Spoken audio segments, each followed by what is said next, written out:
you really do learn from the most difficult deals, but they don't have to be failures for you to learn from them. That's one thing I've kind of picked up across a couple hundred deals over the past 5 years is the ones that taught me the most weren't ones that lost me money. In fact, if I can be completely honest, I've only ever lost money on one deal ever. And it was about $5,000, $6,000. I'm going to tell you all about that deal today and the lessons I learned from it. And they were valuable, but they weren't as valuable as the ones that actually had big ticket profits attached to them or big ticket equity attached to them. And those ones you'll hear about them today too, right? But they were expensive, they were stressful. I think they were stressful because you had so much to lose. That's one thing that I think a lot of people don't realize is the deals where you don't have a lot to gain and a little bit of money to lose, they're a little bit scary, but the deals where you have a lot of profit to miss out on, those are much scarier, even if you don't actually lose money by failing, by backing out of them, right? Because you could be leaving 50, 100, 200, I don't know, much more, many more thousands of dollars if you're doing bigger deals than I am, on the table by screwing up the best deals, right? So I'm trying not to be too loud because my house has a big echo in it. You do have a special guest here, my old guy right back there. I need a favor from you guys. So he's not supposed to be like chewing at himself at all. And I should cone him if I'm not paying attention, but he's sneaky. He's really smart. He's like his dad, right? So he'll like shape himself in a certain way and get at his like little elbow pit right now or scratch at his ear or something like that. So if you guys see him getting sneaky back there, let me know. And I'm gonna go out, I have to get up and cone him basically. I should have brought the cone in here so you don't have to see me like walk around my house. But anyways, let me know if he starts to get funny. You might get dumbass over there getting up and licking my face at some point during this too. But that's just what happens when you convince me to do a Saturday morning live. So that's what you're gonna get. Look, I'm gonna do a giveaway today, and you know what? I didn't even think of a coupon code, right? Why don't you guys pitch me a coupon code, and I'll activate it after the live. How about this? Let's call it tuition. All right, that'll be the coupon code after the live for the giveaway. So TUITION, all lowercase, one word. And the reason I just picked that is I got a phrase that I throw around my buddy. Actually, he learned it from his pops, right? Every time he fucked up on something. I think that's the first F-bomb you guys have gotten out of At Home Live. But every time he fucked something up, his dad would call it tuition, right? So these tough deals where you leave some money on the table, you lose a couple $1,000, I call that tuition too. So let's make the coupon code tuition. And it's gonna be active right after this live is over, probably around 9:45. I won't stay too long with you guys today. It's Saturday, I gotta get to the gym. But it'll be active right around 9:45. I'll announce it in an Instagram story right after I post this live. It's gonna be good for any of the digital products in our download store, not the course, obviously. That thing's $500 and it's already a steal anyways at $500. So I'm not gonna be giving it away for free every week. But you'll be able to pick up one item of your choice from the digital download store, deal calculator, analysis guide, whatever you want, right? The loan kit has been a really popular one lately. The code will be active, the coupon code slot will appear once the code is active. Once all 25 are gone, or let's do 40 today. Once all 40 are gone, then the slot will disappear. If you click pay now, you're giving me your money, I'm gonna spend it on, I don't know what I'm gonna spend it on. Maybe I'll go out and buy myself a drink today. I'm not gonna go spend it on something noble. If you guys are gonna give me your money by mistake, I'm gonna go burn it on myself, right? Fuck it. So, coupon codes tuition, this is the last time I'm gonna mention it. Look out for it on the other end. Don't buy it by mistake if you don't want to actually buy it, if you don't see a coupon code. If you click pay now and there's no coupon entered, money's mine. The format for today's live, this little tough deals live, I don't even have a proper notepad at home. This shows you how much I hate working from home. I have no equipment here. I'm actually sitting on my floor. Check it out. All right. Sitting on my floor, this is like the best spot I could find in my house for backdrop. You might notice that these photo frames back here, they all have the Eiffel Tower in them, right? Here, let's go ahead and give you a little tilt. They all have the Eiffel Tower in them, right? And that's because I had this idea to throw these frames up and put a bunch of different images in them, different prints, and I'm just too lazy to find, 18 different prints that like fit in the house. So for the past like 3 or 4 months, we've got about 18 Eiffel Towers just sitting on the wall right there. So yeah, someone's gonna ask about that stuff all the time. Just waiting to put pics in there. Those are the stock images that came with the frames, basically, or the stock prints that came with the frames. I've been to Paris once when I was like 3. I don't remember a damn thing about it. I don't think I saw the Eiffel Tower. I don't really give a shit about it, to be honest with you guys. And I'm not too lazy. To get them. I'm just too distracted. One thing that happens, we'll make this a kind of distracted live since we're chilling. It's Saturday, right? One thing that happens when you start to like grow a business is your mind becomes so like cluttered with high priority or urgent things that have like high dollars attached to them, high importance, right? That like the little things, you just don't even want to waste your thought on them anymore. It's really difficult, right? Because 2 weeks ago, I had a stack of a variety of, letters that I hadn't opened about this tall at my house. I finally just took in my office and I spent like a whole day just opening them, and some of them were like late fees and penalties for taxes and all kinds of crazy shit, right? So you stop thinking about a lot of the little things. So what ends up happening is you end up having Eiffel Towers on your house for months and months. And I guarantee you, we're going to get to the year mark for sure before anything starts to fill those frames, if not more. You'll probably have to give me some time off before I could actually get those frames filled. Look, he's starting to do it. This is his thing. He's like, oh, I'm getting up. I'm going to roll over. Hey, we're not doing that. Look, the format for today's live, we'll talk about 4 different deals. And I'm going impromptu. I didn't want to sit here and plan the hell out of this live, right? So we're going impromptu. I got 4 deals that come to the top of mind when I think about tough deals that I've learned something from. One is very recent, one is very old. Actually, the second property I ever bought out of state, right? I'll tell you a little bit of a story about the deal. Then I'll tell you the lessons that I learned from each one, right? And the story will give you some sort of resolution, like how do we get out of it? How do we figure out the sticky situation? And then each one has, some of these I have like 4 different lessons I learned. One of them I just got 1. Actually, 2 of them I just have 1. And some of these are deals. One of these in particular is a deal you've seen many times from me. That's actually a very, very good one. And I want you to see the background behind it, how difficult it really was. So the first deal, this is kind of the honorable mention. This is, let's call it the Cherry House, right? It was on Cherry Street. And it was our first difficult deal. Ironically, it's named Cherry. I'll let you guys figure out the joke. I'm not going to go any further with that. But this house was one of our first direct mail lead purchases, so off-market home purchases. And we bought our first rental through like a pocket listing with a realtor. You guys know the story of that, the $25K house that we made real pretty, gutted up, all in for like 53, worth 70. And we're like, we need better deals. So we started marketing direct to seller. And we had the broker that actually got us that first pocket listing send us a contractor referral that he was actually trying out as a family member of his or a family friend. I think it was like his brother-in-law or something like that. And we started getting these leads in, and we got our first like kind of wholesale deal out of this batch of mailers, this first batch of mailers, right? And we made 7 on it, 5 or 7, something like that. I couldn't remember. It was a real fucked up little house that we got for like 12, sold for like 17.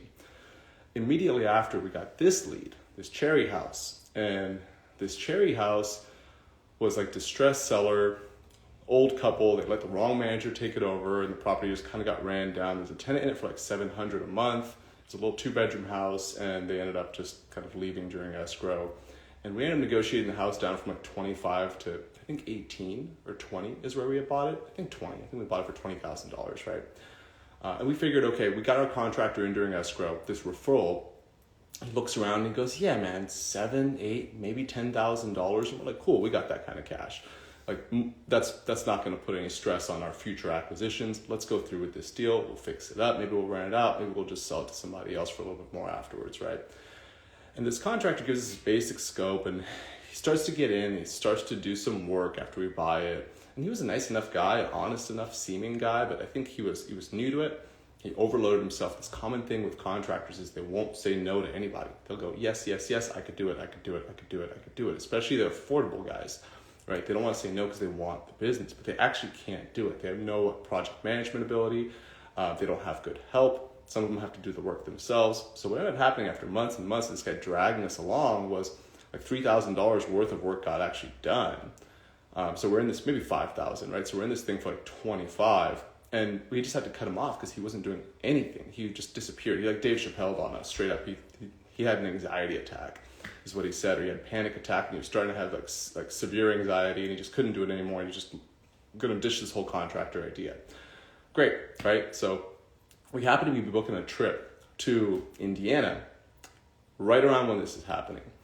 I think we were just like meet and greeting, trying to build relationships with property managers, that kind of stuff. Back when we thought you had to fly out there to make it happen, now we obviously never do that anymore.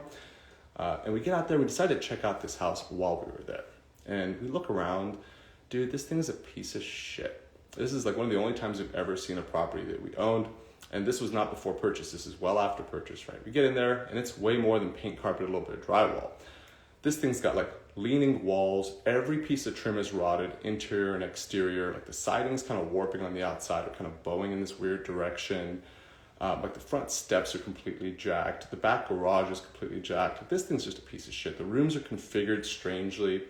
And we ended up saying, you know, we can't take on this project. We finally got like a property manager that we trust, take a look, and she's like, yeah, 20 grand, easy. And we didn't want to tie up 20 more grand into this thing. We just wanted to move on with more deals. We didn't want to think about it. We wanted our money back and just to be able to keep going on with this wholesale business that was starting to work well. We had like a third deal that we made 12 on. We're like, why would we fuck around with this 20K house, put 20 more into it, be all stressed out to like exit and barely make our money back, basically. If we could just dump it right now and then keep moving forward with other deals. So we ended up dumping this thing to another contractor out there who wanted to do the work himself for, I think we sold it to him for 20 even, and we were in it for 25 at this point, right?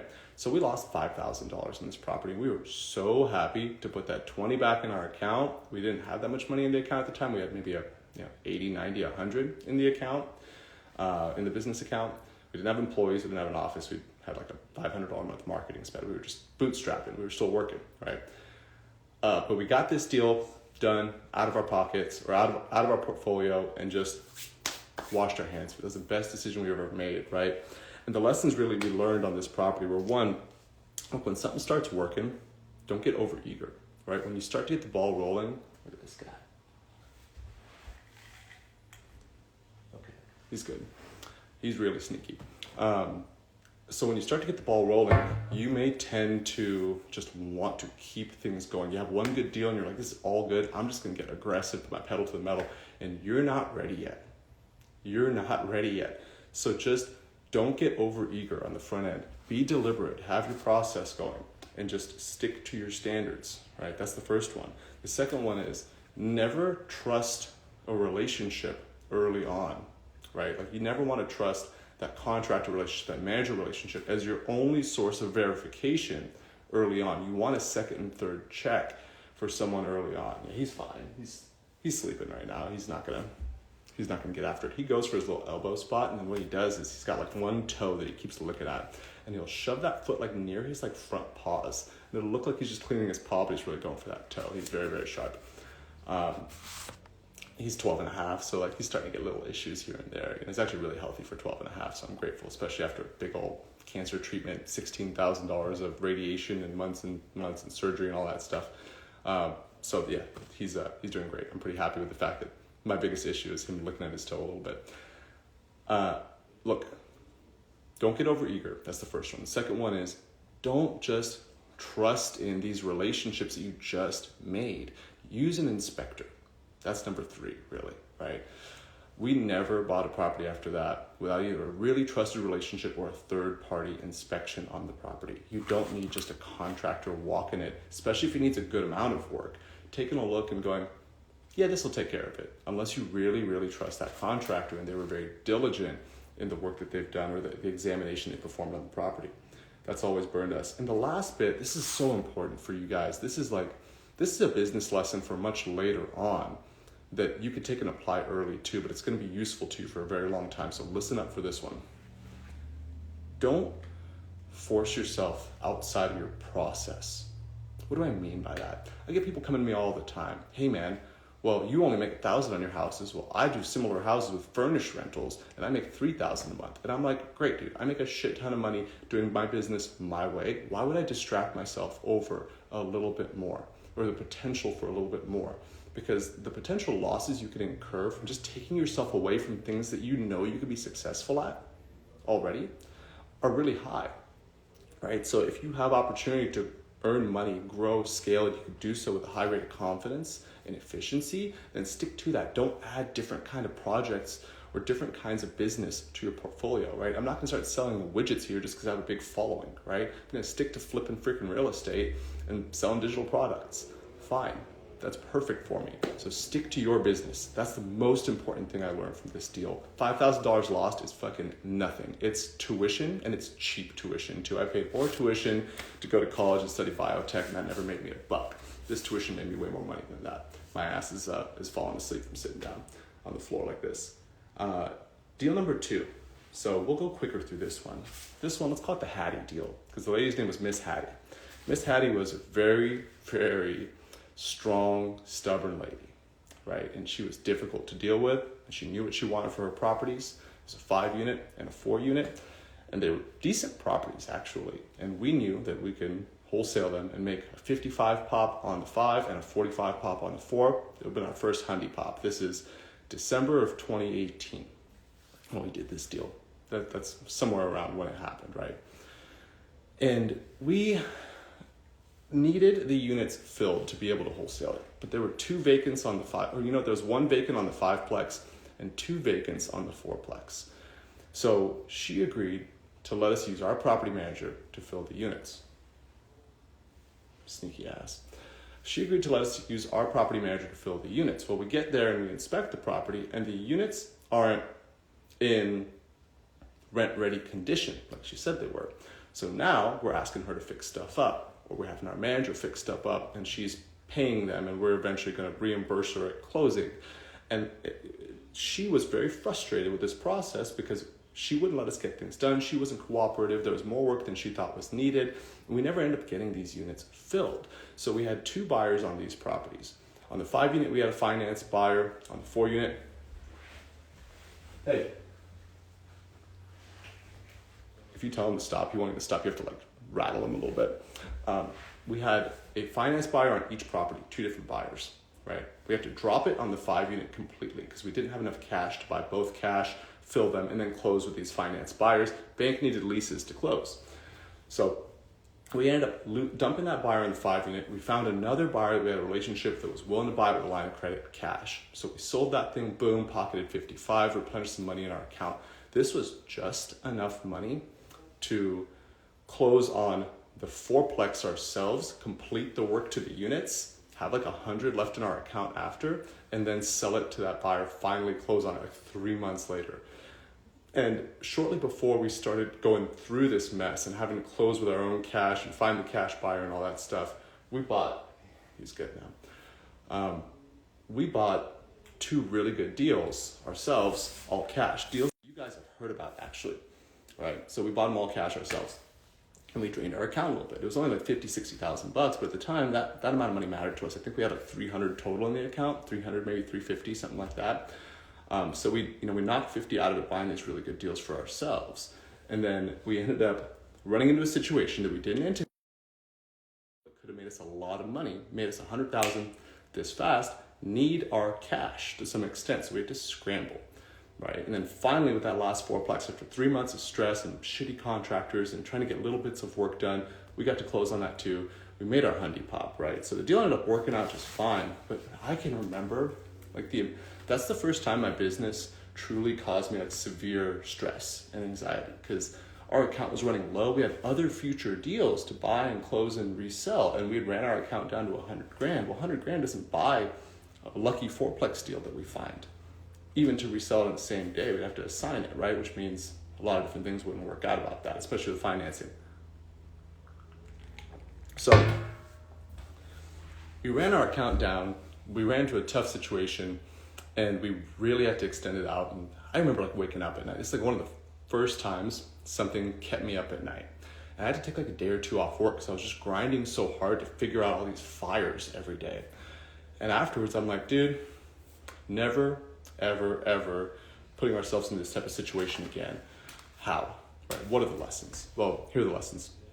Look, the first one is you want to be realistic with what you expect of your seller. Right? We told her, hey, we're going to do all this crazy shit to be able to close this deal. We should have known, just based on her temperament, that she wasn't going to allow this kind of stuff and it was going to get ugly. She kind of gave us a shit or get off the pot deadline. Hey, I'm closing by the end of the year or I'm not selling you these. We can't lose $100,000. We got to figure it out. So don't expect too much from your seller. Know what you can realistically expect from a seller that you're dealing with or anyone that you're dealing with, right? The second lesson on this one was put it in the contract. If you got terms, put them in the contract. We've had deals in the future that we needed units filled on. And it always works out better when we put it in the contract. Seller agrees to deliver property with blank out of blank units occupied at the time of closing, or else contract extends itself to satisfy the contingency contained herein. There's a line for you, right? I'm not your attorney, but your attorney will probably be cool with that line. Put it in the contract. Number 3 is cash is king. When you're running a business that uses cash to capitalize on opportunities, right, then don't leave more of it tied up than you should. Leave enough of it free in the account to be able to rectify difficult situations like this that could be very profitable. See, this deal wouldn't have lost us $1 if we backed out. Wouldn't have lost us $1, but we would not have made $100,000 over a mistake of not keeping enough liquidity or being able to shuffle it around or find a replacement buyer or be able to figure out the situation. So when you run a business that has a lot of opportunity ahead of it, then you want to leave funds available to capitalize on these opportunities and not trade them in exchange for smaller opportunities today. That's a big one. Third deal.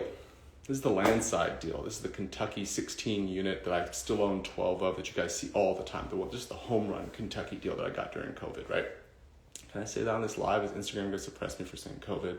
It happens sometimes on YouTube, I know that. Look, this property was actually meant to be wholesaled. We got it for $700. We were going to wholesale it for $900, make $200,000. We had a buyer dialed in. Buyer was really nitpicky, sent some documents to the bank that they shouldn't have. Bank ended up seeing these documents and going, you got to put 40% down. And we dragged the seller on like 60, 75 days. The bank finally said, hey, we're not going to approve this guy for anything more than 60 LTV. He said, I can't put 40% down, or I don't want to. He backed out. And the seller basically told us, if you don't buy this now, I'm just not going to sell it to you. You got a week to tell me. So we ended up coming out of pocket $700,000 cash to buy this deal. We rearranged the prices a little bit. You guys know the story. Sold the 4-plex, kept the 2 6-plexes ourselves at only $475,000. These properties are worth over $1 million today. We bought them in November of 2020, right? So we got a super discount for market value on these things. I'm gonna switch ass cheeks because my foot's really falling asleep. Sorry, I didn't mean to give you guys a peep show there. Look, we got this property for so cheap that we said, fuck it. We can't lose this deal. Just put the $700,000 down. And you know what? Within a week, we found a refi contact through our property manager. And within 2 months, 3 months, we made a bunch more money from our business. We had cash coming in. And then we ended up also getting the refi in this property. We were in this thing for $475 after we sold the 4-plex, right? So we sold the 4-plex quickly, got $225 back. Boom, account was already okay after that. And then on the $475, we got a loan for $452 from this local bank because the property appraised at $880 at the time, right? So we're like, shit. We have actually too much cash now. Within 3 months of buying this deal, all cash and being stressed out about it, right? Oh no, $700,000. We can't buy this for $700,000. You know what we should have done? We should have bought that shit for $700,000 the day that we got into contract with it. The day that we got into contract. What's the lesson learned on this deal? Look, if you got a good deal, a really good deal, if you got a home run and you can afford it, lock it. Lock it in. Don't try to get fucking fancy with it. Don't try to be too conservative, right? This is the opposite of the last deal where I said you need to have enough cash. Well, with this one, we had enough. It just seemed like too much because we felt like we didn't have to tie up that much cash. Tie it the fuck up and don't lose the deal. Because that home run, we've made, forget the cash flow and the tax write-offs. The instant equity was $500,000. $500,000 in instant equity. We're going to wholesale the whole thing to make $200,000, and we were stressing over that. Well, we didn't even know what we had. So know what you have. Learn what a good deal looks like. Understand how good your deal really is. Don't settle for less on it. And if you have the ability to lock it, lock it. Don't try to get fancy with it. Just lock it. Don't lose a good deal. Like a really good deal. This is not a kind of good deal. This was a home run and it was obvious. Lock it in. And then the last one. This is a property we just closed on the last bit of this portfolio yesterday in Indiana. 13 units. Quirkiest seller ever. We got into contract for $800. We were going to wholesale it for, 1.05, 1.1, something like that, right? I don't remember the numbers anymore because the numbers change so much. We get into contract and this guy goes, well, I'm making upgrades to it. Can we increase the price? We're like, sure, if you're making upgrades, whatever, you're making it nicer. Let's do our buyers a service. Because we weren't going to charge them back. We already agreed to a price with them, right? And then inspections took forever. And then another wholesaler approaches him and goes, hey, we'll offer you more, but we can't buy it. We're just going to fish it around. And we'll make some money, but we'll offer you $1 million, $200,000 more than what we did, right? You see that scrawny ass worming around back there? So $200,000 more than what we offered them. But these wholesalers couldn't actually buy it and they couldn't actually sell it, right? And they're putting it on Facebook Marketplace. He sends us an email. This guy's an idiot. Sends us an email going, hey, I got a higher offer. I'm just going to have to back out. There's too much money to leave on the table. Didn't even say, hey, your contract's not valid or whatever. Our contract was valid. And he flat out said an email, I just got a higher offer. So we lawyered up. And we got our attorney to send them a nasty letter going, hey, indemnification, if they lose this deal because you guys interfered with their business, we're suing you. And they were terrified, right? We basically said, we're going to take you to court for losses, so damages, right? Liquidated damages would have been about $300,000 on our profits, plus the legal fees, plus the process, right? They shit their pants. And it was a one-man show. And that person was a real estate broker in a completely different state, trying to do some virtual wholesaling, experimenting with it. Obviously, had no idea what they were doing. Would have lost their license over it too, would have taken them to the board, would have sued the fuck out of them. And we are not suers, but we would have burnt their ass over that shit. So they backed out, but their seller was still weird. He goes, I'm not going to do it. So we lawyer up and send him a demand going, hey, we'll sue you for specific performance. Now, the thing about specific performance, enforcing a contract by means of a court order, is that it takes like 2 years to complete the suit. And it costs about, $12 grand, 10 grand, 8 grand. It's not expensive. I'm not worried about spending 10, 12 grand.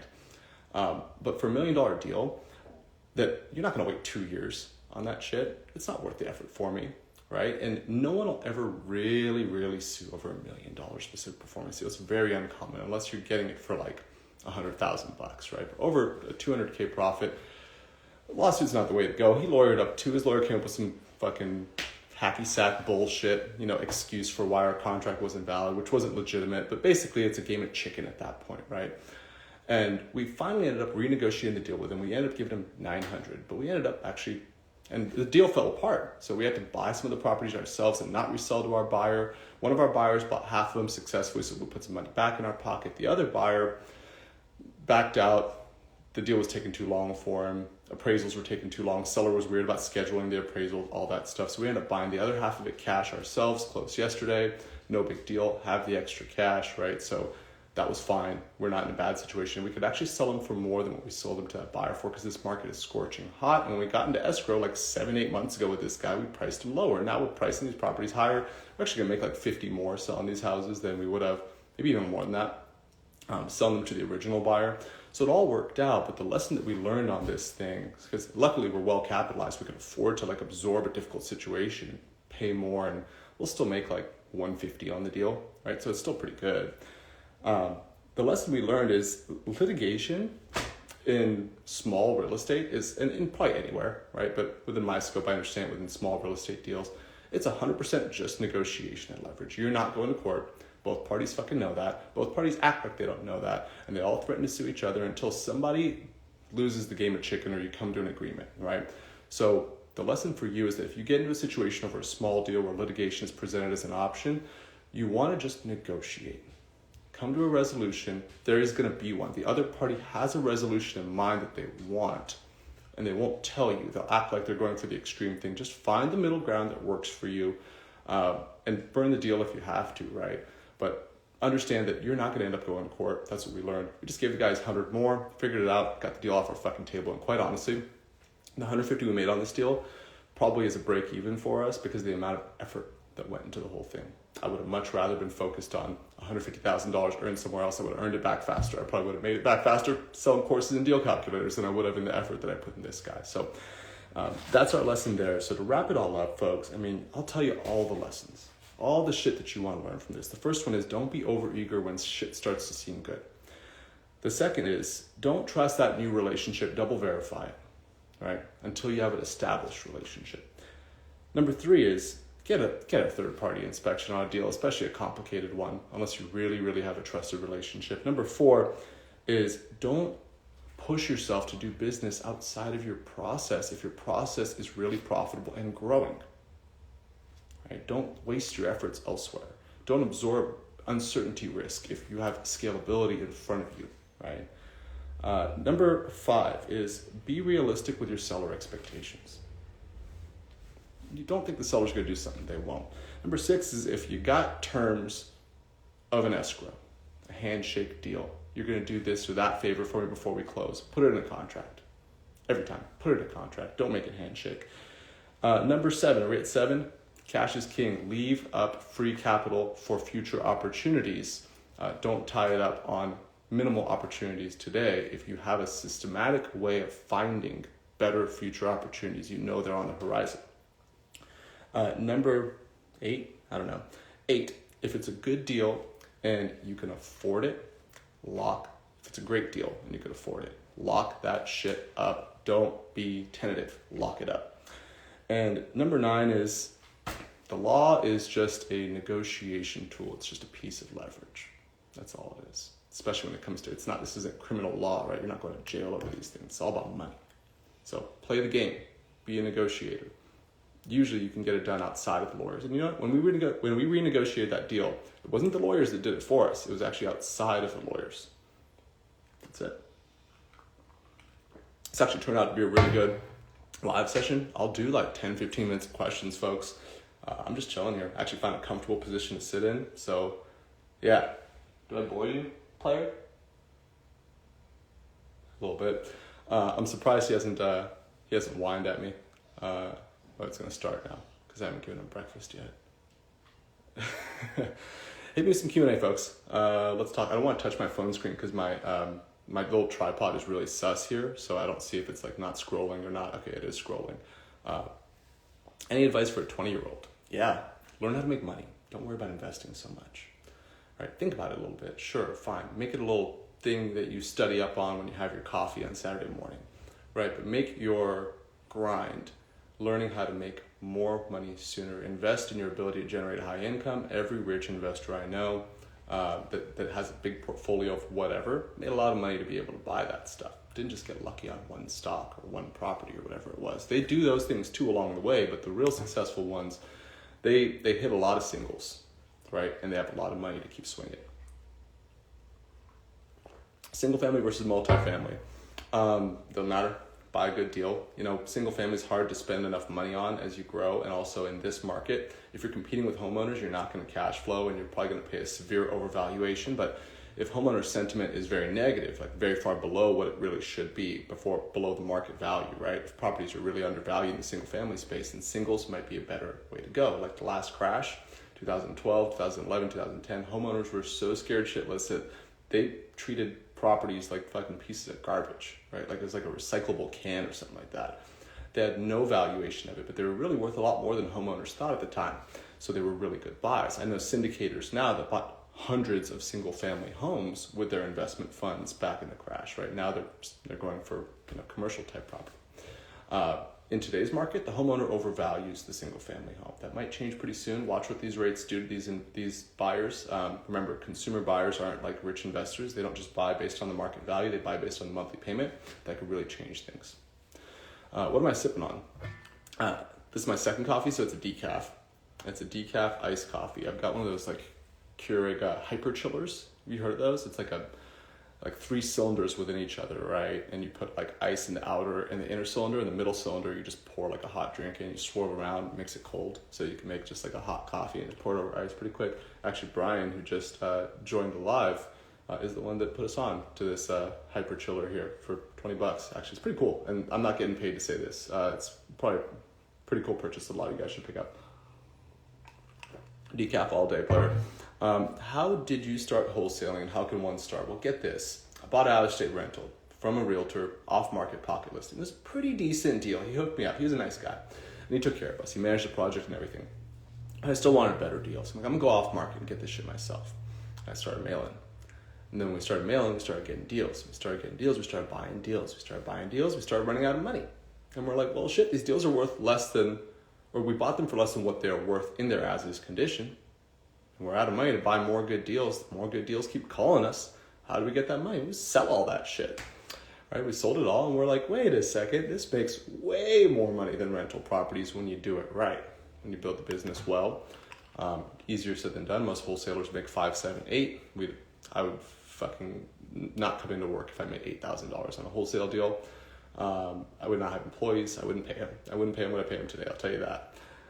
So that's how we started. Let the newbie comments come in. It's all good if the noobs have questions. How do you manage out-of-state rentals? The property manager. All right, but you got to have multiple. One isn't enough. You need backups.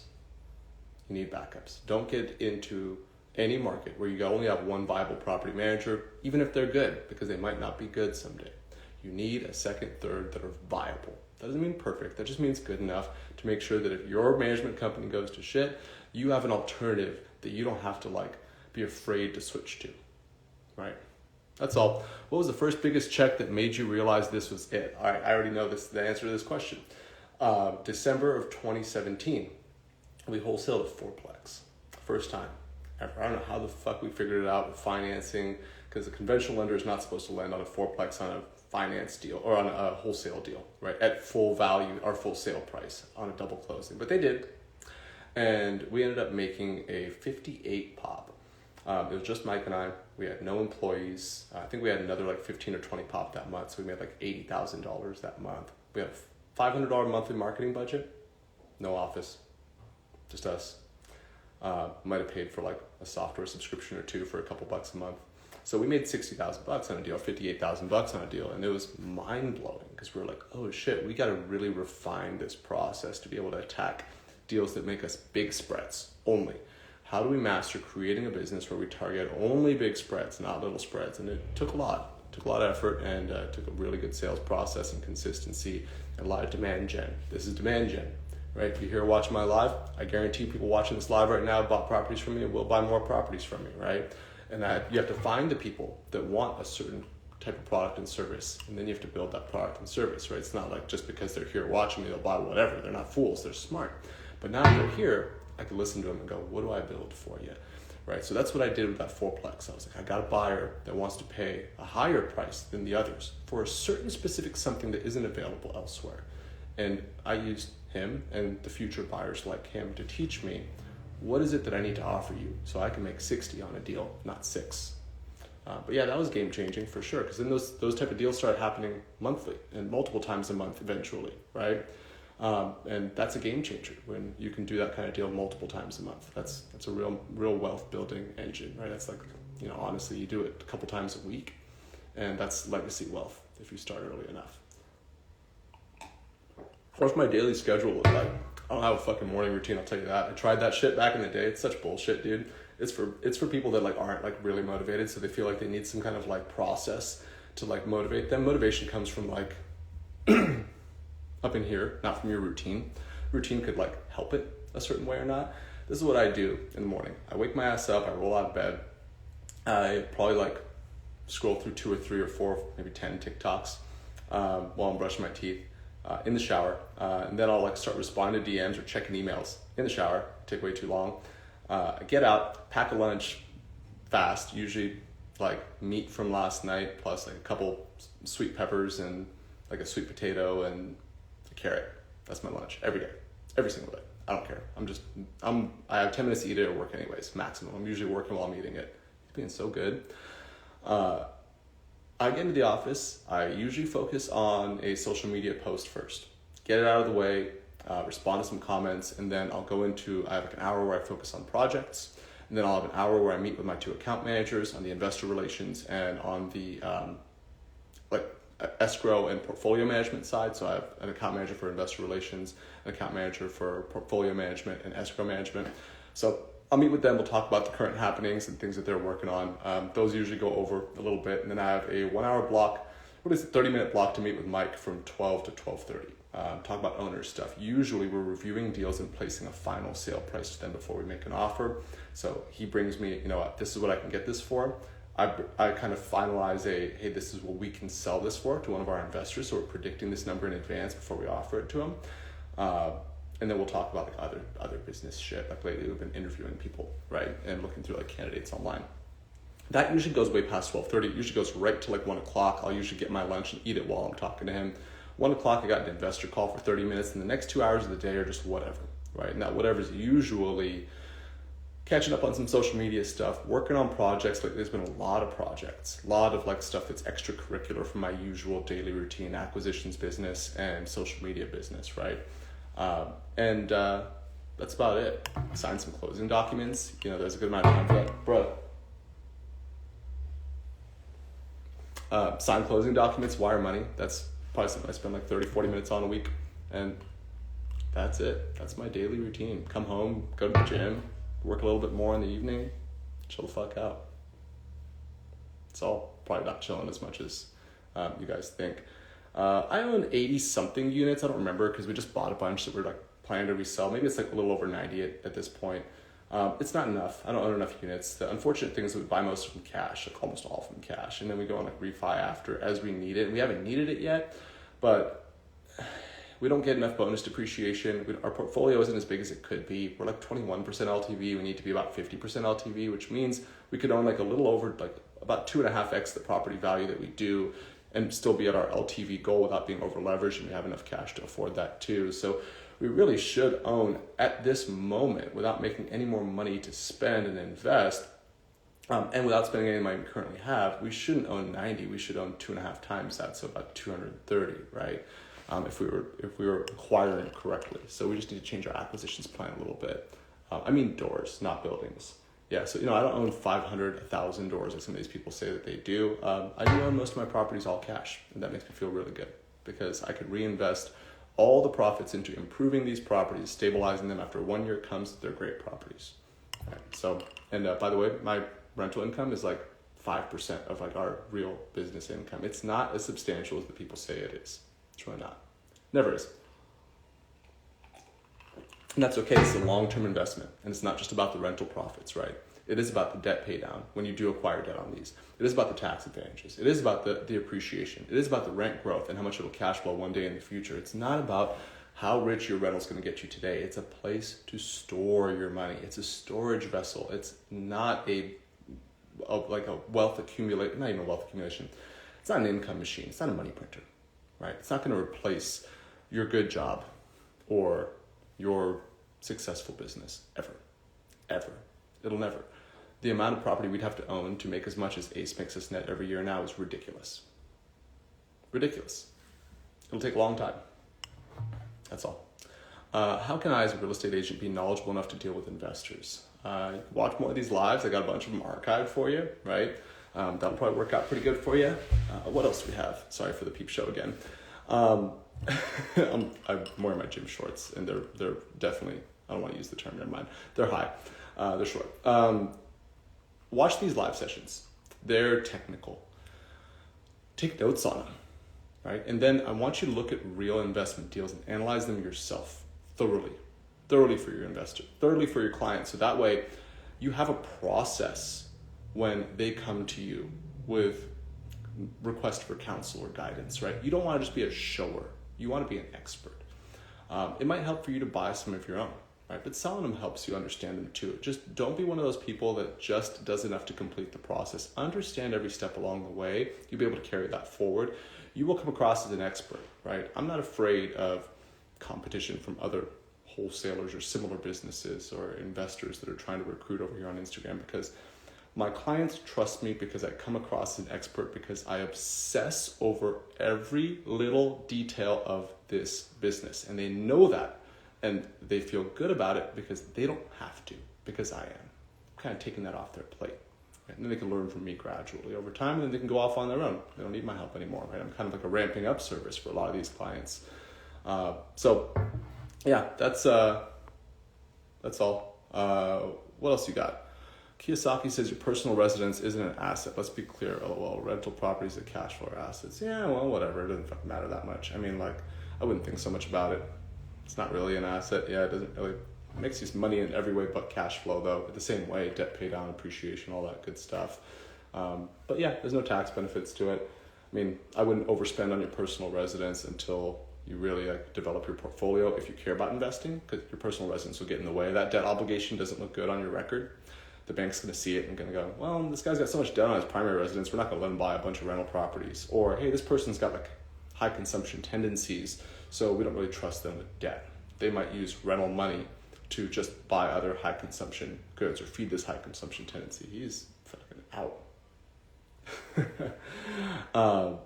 But when you show a bank you don't have high consumption tendencies, you have a modest mortgage, limited or no car payments at all, right? But you have a lot of money and you have a good portfolio and you're not over leveraged on it, then they just want to give you more money, it seems. It's like they're just dying to give you more money, because the bank is dying to lend their money out. It's one thing that people have to understand. The bank is dying to lend that money out because that's how they make a profit.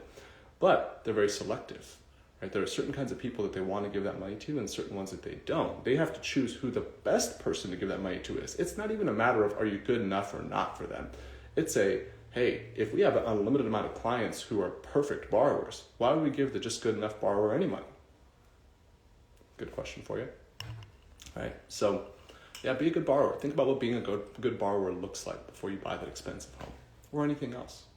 Right? If it matters to you to be a good borrower. If it doesn't, then go live how you want to live. But you're probably on the wrong live session, because I live in this $235,000 house that I bought 2012 for $235,000, and I've not upgraded it. And my business partner could upgrade his, and we would probably like to some degree, but right now it's more important for us to be good borrowers. We think there's going to be some opportunity to buy real estate at a cheaper price pretty soon here aggressively, and we know that banks don't like giving out money to just everybody when the market feels that way. We want to be one of the few people that they do want to give a lot of money to in that next phase, and then we'll go buy that house, probably for cheaper than what it's worth today, right? Pretty confident that's going to happen. When am I buying a Lamborghini? I don't care. I don't know. Probably never. I'm going to tell you guys the truth, man. When I bought that Corvette, I have a social media following, right? We bought our Corvettes when we hit our first $1 million cash in the account. Each of us. We bought them cash too. It was $42,000 each. We literally got the same price. I think I paid like $500 more than Mike. He has one too. His was a slightly better deal than mine, maybe 1 year older, but a couple more features. Really low mileage. And part of me buying that was like a demonstration of success. Now I said to myself, but part of me did want to be seen by certain people in that car to go, hey, look, I'm doing it. I made it. Now that I've got this social media following and a lot more money than I did when I bought those Corvettes, and make a lot more than I did when I bought that Corvette, now that I got this social media following, the last thing I want is more recognition and attention. It's like over-satisfied, right? Like, the recognition was satisfied at like 30, 40K followers with 270,000 followers. I don't want to be seen, right? So is a Lamborghini ever going to happen? I don't know. Probably not as long as I'm on here, to be honest. If this all just went away and I disappeared and InvestWithAce became a different platform, maybe I hired someone to run it and it wasn't like me as a personal brand anymore, then maybe I would have that exotic car, but I don't want to be looked at driving down the street. I get looked at enough, right? 2,000 people in total would have viewed this morning probably. That's more people that I want eyes from on the street, to be honest with you. So yeah, probably will never, ever, ever have a Lambo. And like Sean's saying, probably will just grab a 911. And Turbo S, do I need it? I don't know. Do I even fucking care? I don't anymore. It's kind of funny. It took this to make me not care. People go two directions with a platform. They go really caring about what people think or kind of being done with it, right? And I love teaching and I love getting like technical validation, right? I don't like wealth validation. I don't like that you guys, certain people on here, hopefully my audience isn't like that, right? Because of the content that I make, it pushes that audience away, right? I don't want that audience that goes, oh, that rich guy. But there are some people that kind of follow that think like that, and those are not the people I want attention from. That's all. I'll take one more question, and then I'll get on out of here. What do you think, y'all? How'd you like the home live, by the way? This actually worked out a lot better than I thought. Nice little setup, a couple Eiffel Towers, my front door, my coat closet, my dog. Worked out well. It's kind of a fun one. I enjoyed it a lot more than I thought I would. I was like, hey, am I going to feel like I'm grinding too hard doing this live? But I'm having a great time. So can you talk about holding your properties in a trust versus an LLC? I only go LLC, right? Because we own as a corporation. Now we have our interests in the corporations that we own held in trusts. And those trusts are to be separate from personal trusts that hold personal assets, right? Layers, the shit player. Is that what that line is? I hate that artist though. Intro the dogs. Indy, come here. You already know this guy. Indy, where you at? Come on. He's probably scared of like the ring light and the table that I moved. He's terrified of everything. Come on, bud. Come here. He's so hesitant right now. What's up? Say hi. That's all? This too much for you? He doesn't want to be anywhere near my setup. Anywhere near my setup. Why do I get questions like, how tall are you? Not short. Leave me alone. I'm not a short king. Indy like Indianapolis. Yeah, something like that. Good enough. But yeah, that's 1 and 2. A lot of dog going on around here. I think you guys are done with questions, and look, he's just like, get me out of here. He probably wants to go for a walk. These guys want breakfast, folks. I'm on out of here. This was a real fun live. Thank you for joining me on a Saturday morning. We will see you next Friday.